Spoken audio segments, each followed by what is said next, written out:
মগরাহাট পূর্ব বিধানসভা কেন্দ্রে তৃণমূল কংগ্রেসের প্রার্থী শর্মিষ্ঠা পুরকাইতের প্রচার আজ গোকর্ণী অঞ্চলে জোরদারভাবে চোখে পড়ল।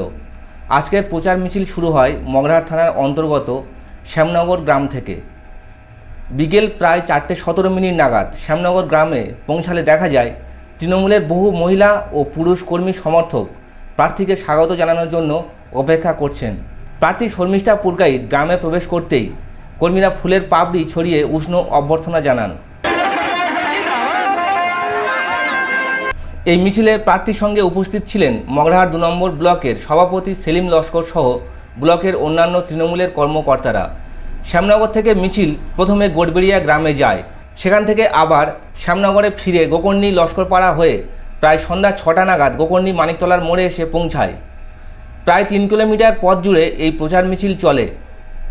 মিছিল জুড়ে ছিল কর্মী সমর্থকদের উচ্ছ্বাস, মাইকিং প্রচার এবং ব্যান্ড পার্টি।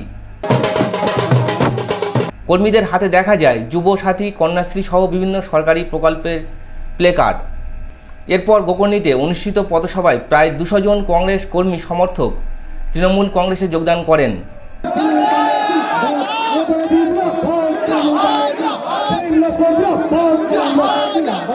সবার শুরুতে ব্লক সভাপতি সেলিম লস্করকে ফুলের তোড়া ও উত্তরে দিয়ে সংবর্ধনা জানানো হয়।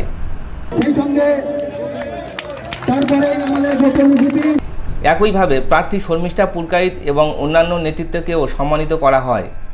এই সভায় উপস্থিত ছিলেন ব্লক সভাপতি সেলিম লস্কর, প্রার্থী শর্মিষ্ঠা পুরকাইত, জেলা পরিষদের সদস্য অনুপ বৈরাগী, যুব সভাপতি বাচ্চু শেখ, গোকর্ণী অঞ্চলের প্রধান মধুমিতা সর্দার সহ অন্যান্য তৃণমূল নেতৃত্ব। সবাই প্রথমে বক্তব্য রাখেন যুব সভাপতি বাচ্চু শেখ, তারপর বক্তব্য দেন জেলা পরিষদের সদস্য অনুপ বৈরাগী, সর্বশেষ বক্তব্য রাখেন প্রার্থী শর্মিষ্ঠা পুরকাইত। সবাই কে কী বলেছেন আপনাদের শোনাবো।